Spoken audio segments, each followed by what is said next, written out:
Hello, Internet. It is I, the Malik Aaron, and welcome back to Box Office Predictions. Today we are going to be talking about The French Dispatch. So, as usual, we're going to be going over the pros and cons. So, let's get to it. Pros. This is a Wes Anderson flick. Wes Anderson, this man.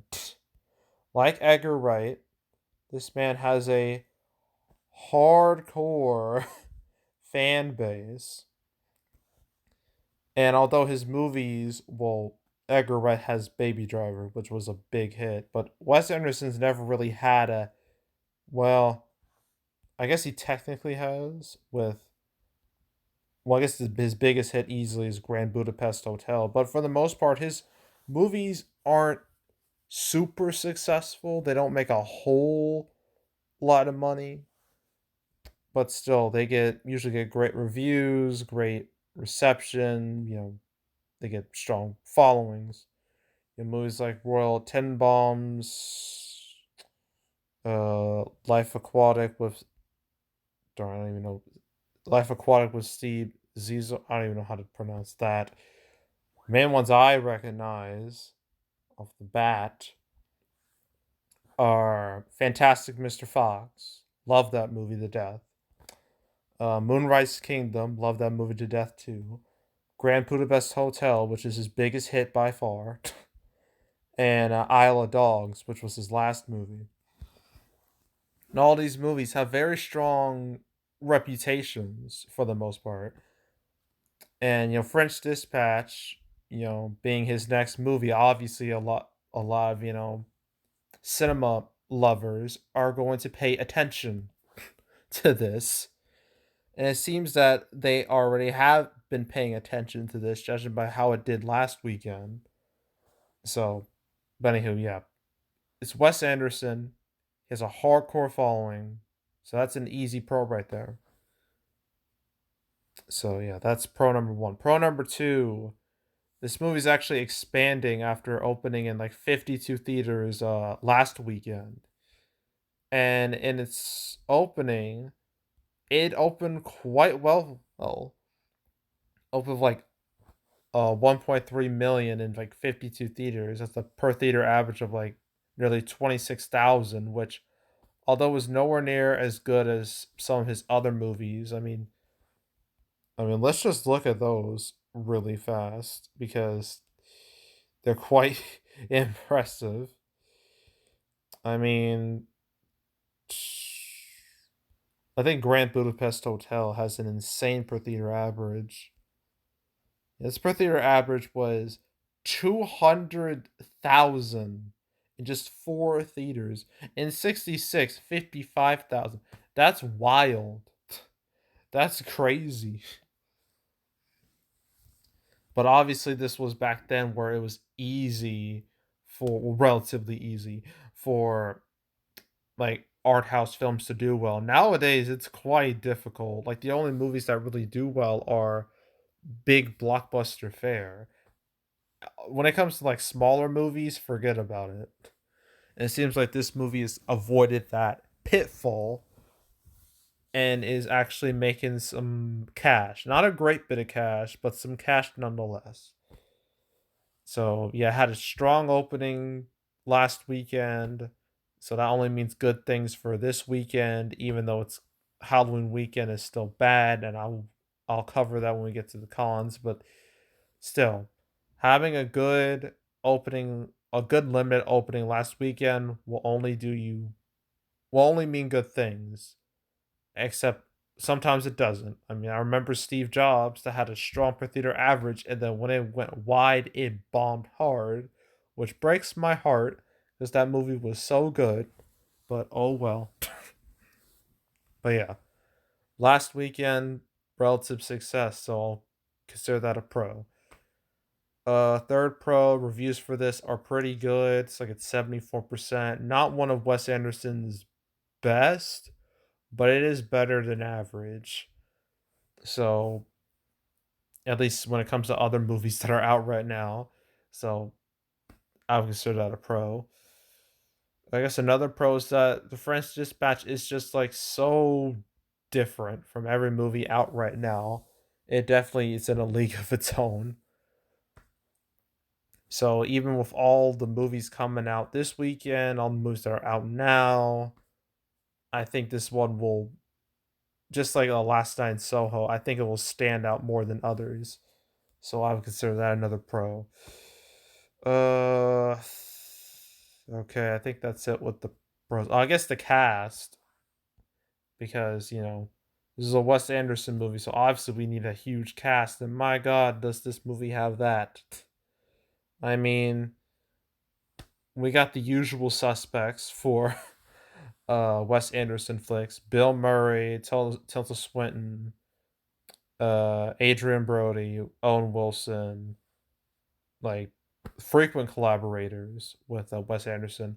It says Francis McDormand, Jeffrey Wright, Benicio del Toro, Leah Sedux. I don't know how to pronounce her name. She was just in No Time to Die. I just saw No Time to Die like yesterday, and I still don't know how to pronounce her name. It's sad.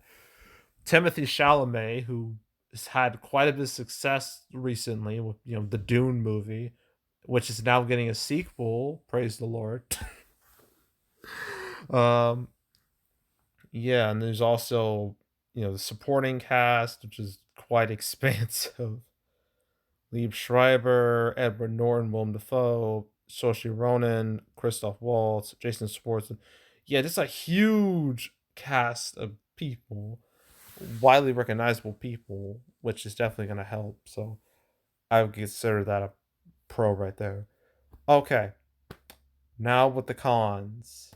As I already said, Wes Anderson, his movies get a lot of love, but they don't do all that great financially, with the exception of Grand Budapest Hotel. you know, his movies are kind of niche. Like, they're very niche. Like, they're not super accessible because he has a very quirky style that will appeal to some people, but it won't appeal to others. And this comes from someone who has seen some of his movies. Like, if you've seen a Wes Anderson movie, if you've seen one, you've pretty much seen them all. You know what you're gonna get when it comes to the style and everything. So yeah, this movie has a very niche, relatively niche when it comes to its appeal. So I would consider that a con because that could cost it some dollars.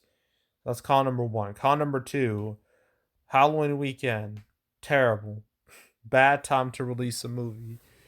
And it's especially bad when it's Halloween takes place on a weekend, which it is this year because it's on a Sunday. So any non-horror movie is going to take a fall that day. It's not going to be pretty. And yeah, I don't think the French Dispatch is going to, avoid that. So I'll consider that a con, Halloween weekend being terrible. Another con: competition is just too much. There's too many movies coming out this weekend, too many movies that are already out. And then by next weekend, when the Eternals come out, every October movie is going to be a memory. So, yeah. Yeah, this is really its only weekend where it can make money, and it just won't because it's just dealing with too much at once.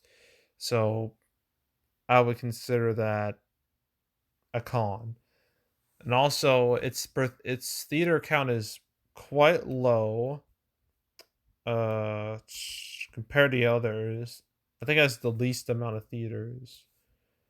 It's only going to be expanded like 788 theaters, which is barely more than wide. That's like the second worst of the weekend because last night Soho was in 3,000, Antlers is in 2,800, My Hero Academia is 1,600. This is in like little over. Yeah, even shoot, Mouthful of Air, that's in like 800. So this is less than 800. That hasn't stopped Wes Anderson movies before. As I already showed you with Grand Budapest Hotel, that made open with like $3 million and like 66 theaters. Hold on. Yeah, yeah. So this band does not need a whole lot of theaters to make an impact. Wait, this man was in Sing as an additional voice? What? I did not know that. Wow. The more you know. I guess actually let's first look at Isle of Dogs. Because Wes Anderson movies, they never open wide their first weekend. They always open limited and then they slowly expand to wide.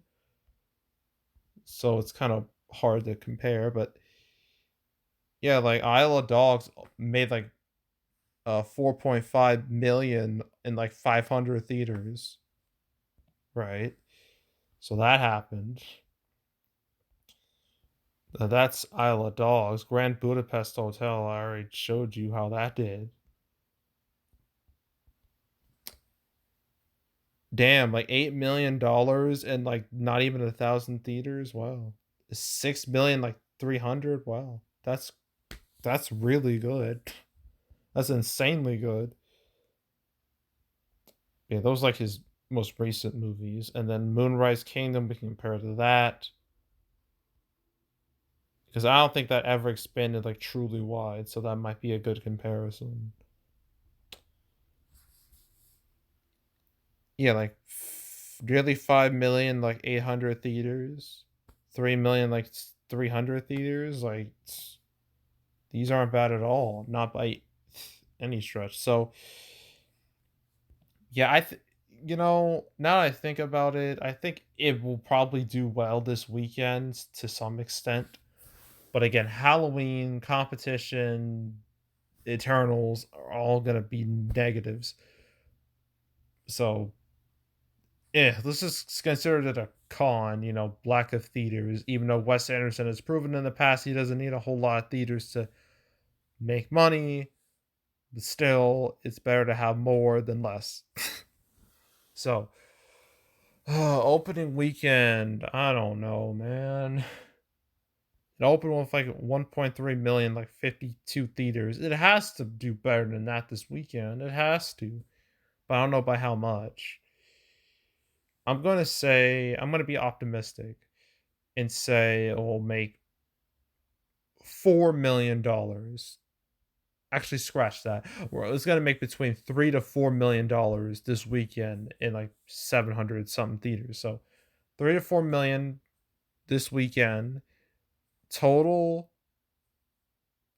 Oh my, that's really hard to say.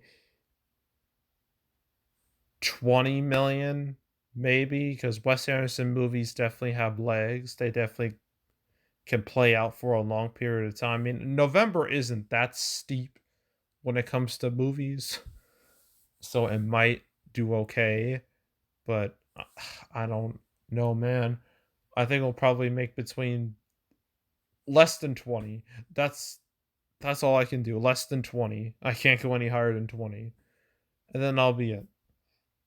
So yeah, that's the end of the weekend. My god, that was a lot. Thankfully, I won't have to deal with a crowded weekend again until uh Thanksgiving. So I'm glad about that. But yeah, that's the end of October. What a month it was. My god, it was wild. Definitely the best month out of all the pandemic months by far and away. So that's going to be a very interesting recap video.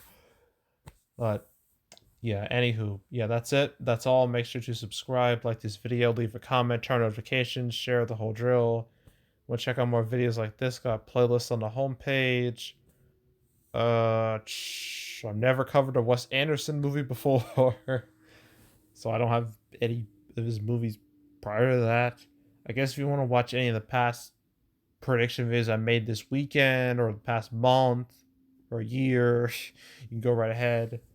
There's also the canceled series where I go over all the movies that were supposed to come out but didn't. I believe I covered the French Dispatch once. Yeah, I covered it once, maybe twice, but I think one of them was just kind of like a passing remark. The other one I put in a thumbnail, so I know I talked about it.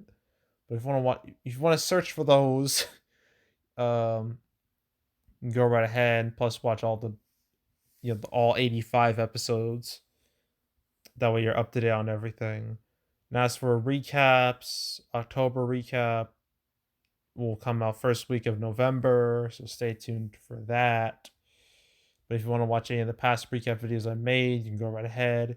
And yeah, that's it. That's all. I am out. Goodbye.